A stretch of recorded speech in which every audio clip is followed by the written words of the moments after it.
संजय कुमार है, जिला शिक्षा पदाधिकारी पटना के रूप में विगत 4 महीने से कार्यरत हूँ, पदस्थापित हूँ। सर, जिला शिक्षा पदाधिकारी हैं आप और सर एक जिला शिक्षा पदाधिकारी का पोस्ट बहुत गरिमामयी होता है। सर अभी पटना में लेकर के शिक्षा में काफ़ी सुधार हुआ है सर। कई सारे मतलब अन्य अधिकारी भी मिल कर के इस मुहिम को आगे लेकर बढ़े।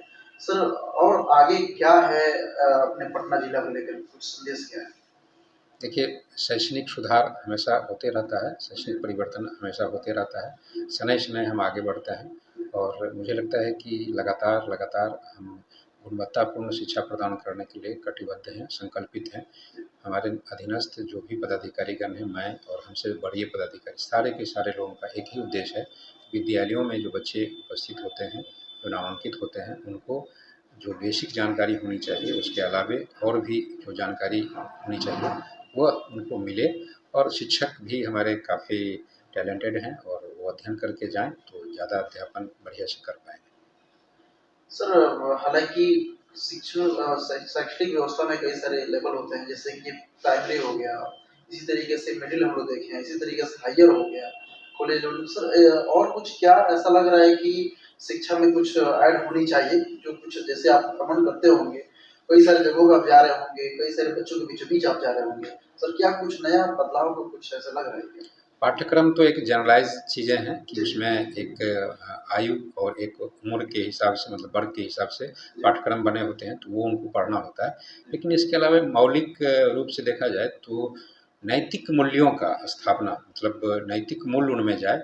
चूँकि सोसाइटी में बहुत सारी चीज़ें ऐसी हैं कि मॉरल वैल्यूज़ अगर नहीं रहेगा, तो फिर अपने समाज में कंट्रीब्यूट नहीं कर पाएँगे। जैसे अभी सोशल मीडिया पर अधिकतर समय बच्चे गुज़ार देते हैं, तो उससे मॉरल वैल्यूज़ कम हो रहा है। या शिक्षक हमारे पाठ्यक्रम पढ़ा देते हैं, लेकिन उनको मॉरल वैल्यूज़ नहीं दे पाते हैं, बुजुर्गों के प्रति सम्मान, महिलाओं के प्रति या अपने इष्ट मित्र के प्रति, पड़ोस के प्रति एक होना चाहिए, वो नहीं हो पाता है। जैसे साफ-सफाई की बात है, तो ये पाठ्यक्रम में कहीं पर लिखा होता है साफ-सफाई होना चाहिए, डस्टबिन का यूज़ होना, इसको व्यवहार में उतारना ज़रूरी होता है। जैसे स्कूल में है, अगर कोई टुकड़ा फेंकना है, तो वो कहीं डस्टबिन में फेंके, ये आदत डालनी होगी। ये एक्स्ट्रा करिकुलर में आता है और बच्चे भी इसमें रुचि लेते हैं। और कुछ टीएलएम होता है, टीचिंग लर्निंग मटेरियल्स, उसके सहायता से अगर पढ़ाई होती है, तो बच्चे बहुत खुश होते हैं। जैसे मैप है, मैप के माध्यम से हम हिंदी विषय को, गणित में भी मैप को हम बता सकते हैं। जो जैसे पाइथागोरस प्रमेय है, तो पाइथागोरस कहाँ के थे, तो उनका किस महादेश में थे, किस देश में थे, ये चीज़ बता कर के हम बता सकते हैं। तो मैप का फ्लुएंट मतलब यूज़ होना चाहिए। और टीएलएम में हम लोग अभी विभाग ने बहुत सारा एफएलएन किट और एलईपी के तहत बहुत सारे किट दिए गए हैं, साइंस किट है। इस सब का सदुपयोग, हमारे विद्यालयों में संसाधन की कमी नहीं है, लेकिन उसका सदुपयोग प्रत्येक दिन होना चाहिए, डे टू डे होना चाहिए। शिक्षक कभी आते हैं, जाते हैं और उसका यूज़ भी करना शुरू कर दिए हैं। कई हमारे वीडियोज़ बने हुए हैं, जो एफएलएन किट है उसको यूज़ करने के लिए 49 वीडियोज़ हैं, 7 मिनट 8 मिनट के। उसको देख कर के शिक्षक अगर बच्चों के बीच होते हैं, तो व्यावहारिक ज्ञान उनको मिलता है बच्चों को।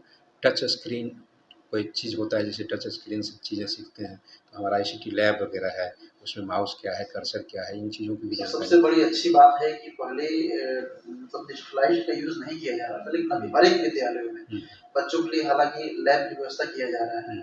डिजिटल यानी बच्चों के लिए कंप्यूटर का भी व्यवस्था करवाया जा रहा है। इससे कहीं न कहीं होगा सर। पटना में कहीं ऐसे देखने को मिल रहा है क्या? हाँ, मैं आज ही गया था, एक दानापुर अंचल में है विद्यालय, मध्य विद्यालय रामजी चक। रामजी चक में मैंने देखा कि आईसीटी के तहत 10 कंप्यूटर थे और ख़ास करके पहला दिन था, 5वीं के बच्चों को भी उसमें बैठाया गया था कि 5वीं के बच्चे भी माउस क्या है, कर्सर क्या है, मॉनिटर क्या है, सीपीयू क्या है, यूपीएस क्या है, इन चीज़ों की जानकारी। तो मैंने जब बच्चों से पूछा कि ये क्या है, तो लोग बच्चों ने बताया। फर्स्ट डे था, तो पहले तो इमेज बना करके ब्लैक बोर्ड पर बताया गया बच्चों को और उस इमेज से टच करा के सिखाया जा रहा था, तो अच्छा लगा। और कई विद्यालयों में डिजिटल लैब भी है, जहाँ बच्चे यूज़ करते हैं। शहर के विद्यालय में तो सुविधाएँ हैं, गाँव के विद्यालयों में भी आईसीटी लैब लगे हैं और ख़ास करके जितने सेकेंडरी स्कूल हैं, धीरे-धीरे सभी सेकेंडरी स्कूल को पहले कवर करना है, फिर मध्य विद्यालय जो मिडिल स्कूल होंगे, उनको कवर करना है। सर क्या कुछ ऐसा भी लगा कि क्वारंटाइन के जो टाइम में जो कोरोना का एक सीजन चला था, उसमें कभी ऐसा भी हुआ कि बहुत सारे बच्चे डिजिटल युग में भी कन्वर्ट होने लगे हैं। कई सारे बच्चों को मतलब ये भी बन रहा है भाई कि एक फ़ोन ऐसा होता है, जिससे हम लोग कुछ पढ़ सकते हैं या ऑनलाइन भी हम लोग कोर्सेज़ वगैरह कर सकते हैं। कोरोना ने तो बहुत कुछ लिया, तो बहुत कुछ दिया भी बहुत है। कुछ दिया। और जिस जिस देने की बात करते हैं उसमें ख़ास करके ऑनलाइन मीटिंग होने लगा। जैसे बहुत लोग मिल के मीटिंग करते थे तो वेस्टेज ऑफ टाइम होता था और उसके लिए अरेंजमेंट दूसरे तरह से किया जाता था। तो अब ऑनलाइन मीटिंग से जूम मीटिंग, गूगल मीटिंग करके लोग मीटिंग कर लेते हैं। तो बच्चे भी ऑनलाइन कुछ पढ़े थे उसमें, जिनके पास था एंड्रॉयड मोबाइल के माध्यम से पढ़े थे। तो अभी भी कुछ बच्चों को व्हाट्सएप से मैसेज मिल जाता है कि ये चीज़ को ऐसे बनाया जाता है, ऐसे किया जाता है। और व्हाट्सएप ग्रुप से क्या होता है, कल स्कूल बंद है या खुला हुआ है, कितने बजे से चलेगा, ये सारी जानकारी भी बच्चों को मिल जाती है। तो प्राइवेट स्कूल में भी जो व्यवस्था है, धीरे-धीरे हमारे सरकारी विद्यालयों में भी वो चीज़ें आ रही है। सर, जैसे शहरों में तो अवेयरनेस की अब कमी नहीं है शिक्षा के प्रति, बट गाँव में जिस तरीके से अगर जाएँ, अभी भी जाएँ तो कुछ शिक्षा के प्रति लोगों में अवेयरनेस की कमी है। क्या कोई संदेश वहाँ पे देंगे? नहीं, गाँव के भी लोग अवेयर हो गए हैं। अभी देखिए प्रत्येक स्कूल में चले जाइए, बालिकाओं की संख्या बहुत अच्छे ढंग से उपस्थिति देखिएगा तो बालिका की उपस्थिति अधिक है। बालिका पहले पढ़ती ही नहीं थी, जाती ही नहीं थी लड़कियाँ। लेकिन आज की तिथि में कोई स्कूल ऐसा नहीं मिलेगा जिसमें 50% बालिका नहीं हो। माने आप कोई भी स्कूल चले जाइए, कोएड जो स्कूल है उसमें मैक्सिमम देखिएगा कि लड़कियाँ ही ज़्यादा बोलती भी हैं, समझती भी हैं, सीखती भी हैं। लड़कों का परसेंटेज गिरा है उपस्थिति से लेकर के, और पढ़ने लिखने में भी रुचि कम हुई है, लेकिन लड़कियों की रुचि बढ़ी है। तो गांव देहात में भी जहाँ पर खास करके साइकिल से बच्चियाँ जा रही हैं, उनका कॉन्फिडेंस बिल्डअप हुआ है साइकिल चढ़ने से और जाने से। और वो जा रहे हैं और वहाँ लैब और लाइब्रेरी और लेबोरेटरी दोनों का उपयोग हो रहा है। अब कुछ स्कूल ऐसे होंगे जहाँ पर यूज़ नहीं कर रहे होंगे, हम लोगों के नज़र में आते हैं। जैसे हम मीटिंग लेते हैं तो शिक्षकों से निवेदन करते हैं कि मैक्सिमम सदुपयोग करिए। आज भी मैं गया था तो पुस्तकालय में बहुत सारी अच्छी-अच्छी पुस्तकें रखी हुई थी। मैंने कहा कि ये सिर्फ़ शोभा की वस्तु मत बनाइए, इसको दीजिए बच्चों को और बच्चे ले जाएँ और फिर वापस भी करें 1 सप्ताह में, और शिक्षक भी ले जाएँ। मैं हमेशा से अनुरोध करता हूँ शिक्षकों से, आप अध्ययन करेंगे तो अध्यापन अच्छा कर पाएँगे। अध्ययन का एरिया जो है हमारा कमज़ोर हो गया। नौकरी में आने के बाद लोग अध्ययन नहीं करते हैं। मैं अभी भी अखबार-वखबार पढ़ते रहता हूँ, इसलिए पढ़ता हूँ कि मैं अगर किसी स्कूल में जाऊँ, तो बच्चों से बात करूँ और शिक्षकों से बात करूँ, और कुछ ज्ञान अपने पास नहीं रहेगा, तो उनसे बात करने में मेरा भी कॉन्फिडेंस कमज़ोर हो जाएगा। इसलिए मैं कुछ-कुछ पढ़ते रहता हूँ और इसलिए निवेदन करता हूँ शिक्षकों से, बच्चों से, पर डे कुछ लिखो, कुछ पढ़ो। यानी अधिगम होना चाहिए सर, यानी पहले पढ़ें फिर पढ़ाएँ। यानी अब तो जी। पहले तो पढ़ाया जाता था, एक वर्ड ये जुड़ा हुआ था, लेकिन हाल पिछले कुछ मतलब ऐसा भी इस साल में जोड़ा गया है, जैसे कुछ नया नियम है कि पहले ये पहले सीखिए, पहले खुद सीखिए, फिर बच्चों में जाकर सिखाइए। स्वाभाविक है ना। हाँ। रोज़ देखिए एक चैप्टर ही है, जी, अगर आज हम पढ़ लिए और कल पढ़ा दिए, जी, परसों अगर फिर उसी चैप्टर को पढ़ाना होगा तो एक बार पढ़ना चाहिए, पढ़ना चाहिए। क्योंकि उसमें कुछ नई चीज़ें नई आ चीज़ जाएँगी। जब नई चीज़ें आ जाएँगी तो बच्चों को बताने में मज़ा आएगा, और बच्चे नए-नए चीज़ से सीखते हैं। तुरंत मतलब एक-दूसरे से प्रसंग बस जोड़ लेना चाहिए चीज़ों को। जैसे आज ही मैं गया था तो मैप नहीं था, संजोग से एक बच्चियाँ ने दिखाया किताब में मैप था, तो उससे मैं जब बताने लगा तो उसमें दिखाया कि बताओ ये सबसे उत्तर में लिखा हुआ है कि लद्दाख है, मतलब ये, तो भारत के सबसे उत्तर में कौन-सा राज्य है? तो बच्चे डायरेक्शन बोल में दिए सोच। लद्दाख। जी। मैंने कहा कि जी नहीं, तो वो उनको लगा कि क्यों? जब उत्तर में लद्दाख दिख रहा है तो क्यों नहीं? मैंने फिर बताया उनको ये केंद्र शासित प्रदेश है। मैंने राज्य पूछा है, राज्य देखोगे तो केंद्र शासित प्रदेश लद्दाख के बगल में नीचे में केंद्र शासित प्रदेश जम्मू कश्मीर है, उसके नीचे में आप देखोगे तो हिमाचल प्रदेश है। तो सबसे सुदूर उत्तर में कौन-सा राज्य है, क्वेश्चन को समझो, और इस तरह से इसको हिमाचल प्रदेश उनको बताया, तो एक नई जानकारी मिली। सर कुछ क्या संदेश देना चाहेंगे अंतिम में, जितने भी बच्चे देख रहे होंगे, शिक्षक देख रहे होंगे, पटना के एक जिला शिक्षा पदाधिकारी होने के नाते कुछ क्या नया देखिए संदेश देना चाहेंगे? बरसों से रहा है कि 3 मिनिमम आवश्यकताएँ लोगों का रहा है, रोटी, कपड़ा और मकान। मेरा यह मानना है कि शिक्षा भी उसमें जोड़ लीजिए, 4 आवश्यकताएँ हो गई है, और शिक्षा के लिए प्रत्येक दिन हर इंसान को, कम पढ़ा लिखा है वो भी, ज़्यादा पढ़ा लिखा है वो भी, जो नौकरी करते हैं वो भी, जो नौकरी नहीं करते हैं उनको भी, अखबार ज़रूर पढ़ना चाहिए। न्यूज़ ऑल इंडिया रेडियो पर जो न्यूज़ आता है, आप देखते नहीं हैं लेकिन सुनते हैं, इससे आपका उच्चारण सही हो सकता है। लेसन प्लान से जोड़ देना चाहिए हाँ, अपने उसको दिनचर्या से। पढ़ना चाहिए और मैप पर ढूँढना चाहिए, जो भी चीज़ें हैं। अभी मैंने कुछ दिन पहले ही जैसे T20 हो रहा था वर्ल्ड कप, तो अफ़गानिस्तान ने ऑस्ट्रेलिया को हरा दिया। एक न्यूज़ बना बड़ा सा कि छोटा सा देश है, अभी नया-नया है, ऑस्ट्रेलिया को हरा दिया है।